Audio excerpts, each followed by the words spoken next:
Hello everyone, today I'm going to talk about Telugu Bigg Boss season 8 Sonia elimination. So Sonia elimination గురించి మాట్లాడుకుంటే okay, తను ఒక strong contestant అది ఇది అని అంటున్నారు. But strong contestant only in the మాటలు అనమాట. ఎందుకంటే తను స్ట్రాంగ్ కంటెస్టెంట్ అని ఓకే, ఆర్గ్యుమెంట్లో ఓకే, బట్ పాయింట్స్ చెప్పడంలో ప్లస్ బిహేవియర్లో ఏది తనలో లేదనమాట. ఒకవేళ పృథ్వీ ఇంకా నిఖిల్ సోనియా సిచ్యువేషన్ చూసుకుంటే 3 మెంబర్స్ని ఈక్వల్గా బ్లేమ్ చేయాలి. Not only Nikhil, not only Prithvi. Okay, ఈమె మార్చేస్తుంది, ఈమె అది చేస్తుంది, ఈమె అది చేస్తుంది అని అంటున్నారు తప్ప వాళ్ళ బుద్ధి ఏమైంది? సోనియా రాంగ్ అయితే ఈక్వల్లీ నిఖిల్ రాంగ్, ఈక్వల్లీ దానికంటే ఇంకెక్కువ రాంగే నిఖిల్ ఇంకా పృథ్వీ. ఎందుకంటే ఈమె ఏం చేతబడి చేసి వాళ్ళకి చెప్పలేదన్నమాట, ఇలా చేయండి అలా చేయండి అని. ఈమె కన్వీనియంట్గా ఈమె మ్యానిపులేట్ చేసినా వాళ్ళు మ్యానిపులేట్ అయ్యారు కాబట్టి సోనియా రాంగ్ అయి ఉండొచ్చు కాదు, సోనియా రాంగ్ ప్లస్ పృథ్వీ ఇంకా నిఖిల్ కూడా రాంగ్. ఒకవేళ సోనియా ఎలిమినేట్ కోరుకున్న వాళ్ళు పక్కా మనం కూడా అందరూ నిఖిల్కి పృథ్వీ కూడా ఓట్ అయ్యదు. ఎందుకంటే ఈక్వల్లీ పృథ్వీ అగ్రెసివ్ సైడ్ పృథ్వీని పక్కన పెట్టేస్తే Nikhil fake side, 2 shaded side అన్ని కనిపించింది కాబట్టి నిఖిల్ ఎంత రాంగో సోనియా కూడా అంతే రాంగ్, సోనియా ఎంత రాంగో నిఖిల్ కూడా అంతే రాంగ్, పృథ్వీ కూడా అంతే రాంగ్. ఎందుకంటే వాళ్ళు ముగ్గురు ఒక్కటే దాంట్లో ఇన్వాల్వ్ అయి ఉన్నారు. ఓకేనా? సో ఈ 3 మెంబర్స్ టాపిక్ చూసుకున్నట్టయితే మ్యానిపులేట్ చేసింది ఏదైనా చేసింది వాళ్ళు మ్యానిపులేట్ అయ్యారు కాబట్టి దేర్ ఆర్ ఆల్సో నాట్ చిన్నపిల్లలు కాదనమాట. సో వాళ్ళది కూడా ఈక్వల్గా తప్పు ఉంది. సో సోనియాని బ్లేమ్ చేసేవాళ్ళు నిఖిల్ని ఓకే ఇప్పుడైనా మంచి గేమ్ ఆడుతాడంటే సోనియాని బ్లేమ్ చేసేవాళ్ళు అందరూ నిఖిల్ పృథ్వీని కూడా బ్లేమ్ చేయాల్సి వస్తుంది. ఎందుకంటే it's not like India is all about mens always blaming womens అని కాదు ఊరికే. సో గర్ల్స్ కూడా అండర్స్టాండింగ్ చేసుకోవాలన్నమాట. మనం వాళ్ళ పొజిషన్లో ఉంటే ఓకే మనమే ఎందుకు రాంగ్, మనతో పాటు వాళ్ళిద్దరు కూడా తప్పు చేశారు కాబట్టి వాళ్ళిద్దరిని కూడా ఏమంటారు పనిష్మెంట్ ఇవ్వాలన్నమాట audience, not only Sonia.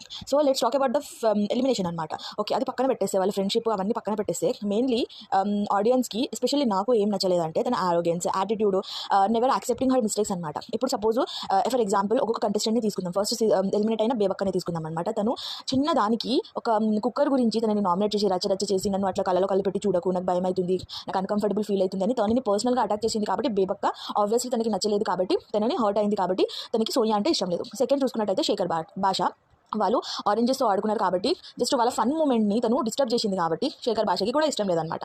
So ఫేక్గా కనిపిస్తుంది కాబట్టి నాకు థర్డ్ అబ్బాయితో తన ఫ్రెండ్షిప్ ఉంది తప్ప ఒకవేళ తన ఫ్రెండ్షిప్ లేకపోతే అబ్బాయితో కూడా అయ్యేది చాలాసార్లు. సో ఫోర్త్ కంటెస్టెంట్ తను అనమాట. సో వేరే కంటెస్టెంట్ని చూసుకున్నట్టయితే ప్రేరణ ఫస్ట్ వీక్లో తను పిక్నిక్ వచ్చింది అంటే మిడిల్లో వాళ్ళు కొట్లాడుతున్నా సరే ఆపింది అని అన్నది. సో ఫస్ట్ వీక్లో తనని జడ్జ్ చేయడం పిక్నిక్కి వచ్చింది అని అనడము సో తనకి నచ్చలేదు, పర్సనల్గా వెళ్ళిపోయింది కాబట్టి తనకి ప్రేరణకి నచ్చలేదు. ఓకేనా? So next one is Vishnu ఏంటంటే విష్ణుకి అసలు చిన్న క్వశ్చన్ అడిగితే అడల్టరేటెడ్ కామెడీ అని చెప్పేసి ఇంకా తనని బ్యాక్ బిచ్చింగ్ చేయడం, విష్ణుప్రియ గురించి అది ఇది చేయడం, నిఖిల్కి ఎక్కియడం అవన్నీ చేసింది కాబట్టి విష్ణు కూడా ఆబ్వియస్లీ తను డిస్లైక్ చేయడంలో తప్పే లేదు సోనియాకి. ఓకేనా? సో ఇంకొకటి ఏంటంటే యష్మికి కూడా నువ్వు ఫెయిల్డ్ చీఫ్ అది ఇది నువ్వు చీఫ్గా మంచిగా పర్ఫామ్ చేయలేదు అది అని తనకు హర్ట్ చేస్తే ఆబ్వియస్లీ యష్మి కూడా ఫీల్ అవుతుంది. ప్లస్ యష్మికి ఏమన్నదంటే పృథ్వీని నిఖిల్నే చూస్తున్నావు అంటే ఓకే నీకు బాయ్స్ పిచ్చింది, ఓన్లీ బాయ్స్ ఇద్దరినే చూస్తున్నావు అన్నట్టు ఆ వేలో అన్నది కాబట్టి యష్మి కూడా హర్ట్ అవుతుంది సోనియా విషయంలో.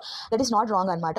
నా వేరే కంటెస్టెంట్ని చూసుకున్నట్టయితే మణికంఠకి తమ్ముడు అంటది. బట్ గేమ్ పాయింట్ ఆఫ్ వ్యూలో ఎలిమినేట్ చేసే ఛాన్స్ వచ్చినప్పుడు తనకి యష్మికి టాటూ ఉన్నప్పుడు ఏమంటారు యష్మికి కాకుండా వేరే వాళ్ళకి కాకుండా మణికంఠని ముందు స్ట్రాంగ్ అని చెప్పినప్పుడు ఏమంటారు కరెక్ట్ టైం వచ్చినప్పుడు మణికంఠని తీసేసింది అనమాట. సో మణికంఠ కూడా ఎందుకు లాక్ చేయాలి, అయినా సరే తనకి లాస్ట్లో హగ్గిచ్చి మంచిగా సెండ్ ఆఫ్ చేశాడనమాట. సో నైనికకి నువ్వు చిన్నపిల్ల ఇమ్మెచ్యూర్ అని చెప్తుంది అనమాట. సీతకి అంటే నీకు అసలు గేమే అర్థం కాదు, అసలు ఎందుకున్నావో తెలియదు అన్నట్టు మాట్లాడుతుంది అనమాట. ఏ గేమ్ మంచిగా ఆడలేదు, ఏ గేమ్ అసలు నీకు ఏం అర్థం కాదు అన్నట్టు అన్నది. So why she will like అనమాట. సో తనకి కూడా పెట్టుకుంది. ఇంకా నబీల్కి కూడా failed as a person, failed as a contestant, failed as అది ఇది అని అన్నికి చెప్పింది అనమాట. సో ఆబ్వియస్లీ నబీల్ ఎందుకు లైక్ చేస్తాడు సోనియాని. ఇంకొకటి చూసుకున్నట్టయితే ఆదిత్య తనకంటే ఒక 10 years అనుకుందాం, తనకి 37-38 years అయితే ఆదిత్యకి 45-48 years అనమాట. సో ఆల్మోస్ట్ ఒక 10 years గ్యాప్ ఉంది వాళ్ళిద్దరి మధ్య. ప్లస్ అతను ఓల్డ్, ప్లస్ అంతా రెస్పెక్ట్ ఇచ్చి మాట్లాడాలి. పోనీ వేరే వాళ్ళు డిస్రెస్పెక్ట్ ఇచ్చి మాట్లాడితే వాళ్ళ ఏజ్ అవన్నీ లెక్క చేయకుండా తను కూడా డిస్రెస్పెక్ట్ చేస్తే బాగుంటుంది. బట్ తను డిస్రెస్పెక్ట్ చేయకుండా సోనియా గారు అని అంతా మర్యాద ఇచ్చి మాట్లాడుతుంటే తను చాలా ఆరోగెంట్గా ఏంటి చెప్పు అని చెప్పాలని ఎందుకు ఉండొద్దు అనుకుంటున్నాను, ఇక్కడ నుంచి బయట నుంచి వెళ్ళిపో అన్నట్టు అంత ఆరోగెంట్గా మాట్లాడింది ఆదిత్యని. సో ఆదిత్యం ఎందుకు లైక్ చేశాడు? సో మనం ఇవంతా చూసుకున్నట్టయితే హౌస్ మేట్స్ గ్యాంగ్ అప్ చేసి సోనియాని పంపించారు అని అనుకుంటున్నారు కదా. ఒకవేళ హౌస్ మేట్ గ్యాంగ్ అప్ చేసి ఉంటే ఆడియన్స్ పక్క కంటెస్టెంట్ అంటే సోనియాని యాక్సెప్ట్ చేసేది. బట్ ఆ గ్యాంగ్ అప్ ఏదైతే ఉందో తన ఆరోగ్యంతో తన యాటిట్యూడ్తో తన దాంతో క్రియేట్ చేసుకుంది కాబట్టి తన వాళ్ళ హేట్రేడ్ అన్ని తనే గ్యాదర్ చేసుకుంది. సో కాబట్టి ఇక్కడ ఆడియన్స్ కూడా వాళ్ళ గ్యాంగప్ని యాక్సెప్ట్ చేశారనమాట. So this is about it అనమాట. అంటే తన ఎలిమినేషన్ అనేది ఫేర్. తన ఎలిమినేట్ అయ్యాక కూడా తను యాటిట్యూడ్ తగ్గలేదన్నమాట. అవును నేను ఇంతేం లేదు అది ఇది అని మాట్లాడుతుంది. సో అంటే ఇప్పుడు తనకి రీఎంట్రీ ఛాన్స్ ఇచ్చినా కూడా లాస్ట్ సీజన్లో రతిక అంటున్నారు, బట్ రతిక అంత రేంజ్లో వెళ్ళలేదు. ఓకేనా? ఎందుకంటే తన హక్స్ ఇవ్వడము, కూర్చోవడం, వాళ్ళతో దాచుకొని కూర్చోవడం అట్లా ఏం చేయలేదన్నమాట రతిక. అందరూ పాపం రతిక అని తనని కలుపుతున్నారు తప్ప రతిక ఏం ఇద్దరితో ఆడుకోలేదన్నమాట. యావర్ తనని లైక్ చేస్తాడు, ప్రశాంత్ తనని లైక్ చేస్తాడు. తనకి ఎందుకు హేట్రేట్ వచ్చిందంటే ప్రశాంత్కి లైక్ చేయలేదు, బ్యాక్ అని హేటెడ్ వచ్చింది అనమాట. సో ఎవరికి సపోర్ట్ చేయలేదని హేటెడ్ వచ్చింది. అదర్వైజ్ వాళ్ళిద్దరూ తనని లైక్ చేస్తారు, తను ఏం రాసుకొని పూసుకొని హక్ చేసుకుని అవన్నీ ఏం చేయలేదన్నమాట. సో ప్లస్ రీఎంట్రీ తర్వాత కూడా రతిక చాలా చేంజ్ అయింది, చాలా ఓకే నా మిస్టేక్ ఇదా అన్నట్టు తనకి అర్థమైంది. బట్ సోనియా అలా కాదు. సోనియా ఏంటంటే మొత్తం షీజ్ ఫుల్ ఆఫ్ యాటిట్యూడ్ అనమాట. అంటే ఓకే నేనే కరెక్ట్, నేను తప్ప ఎవరు కరెక్ట్ కాదు, అందరికీ గైడెన్స్ ఇచ్చేది నేనే అన్నట్టు మాట్లాడుతుంది. ఫర్ ఎగ్జాంపుల్ నేను ఇంటర్వ్యూ చూసాను కదా, బజ్ టోటల్ ఇంటర్వ్యూ చూసాను, అందులో జస్ట్ ఆరోగ్యం ఒకటే కనిపించింది అనమాట. ఓకే నో ప్రాబ్లం, నేను ఇట్లనే ఉంటాను అని అన్నట్టు, ఇట్లనే ఉంటాను ఫరక్ పడదు అనే యాటిట్యూడ్ వెరీ గుడ్. బట్ ఎప్పుడైనా సరే ఆ సిచ్యువేషన్ని బట్టి ఉంటుంది. మనం కరెక్ట్ చేస్తే ఓకే నేను ఎవరికి భయపడను అని అనుకుంటారు, బట్ రాంగ్ చేస్తే నేను ఎవరికి భయపడను అంటే that is not good attitude అనమాట. సో అది తను చేంజ్ అవ్వాలి. అందరికీ ఇమ్మెచ్యూర్ తను ఎవరికి మెచ్యూరిటీ లేదు అని చెప్తుంది కదా, సో తను ఇమ్మెచ్యూర్ అనమాట with her ఆరోగెన్స్, with her attitude. So this is about it అనమాట. సో తనకి రీఎంట్రీ కూడా వేస్ట్, ఎందుకంటే తను యాటిట్యూడ్ అట్లనే ఉంటుంది. ఇంకా తనకి డిసెంబర్లో మ్యారేజ్ అవబోతుంది, అది కాస్త ఏమంటారు క్యాన్సిల్ అయిపోతుంది అనమాట.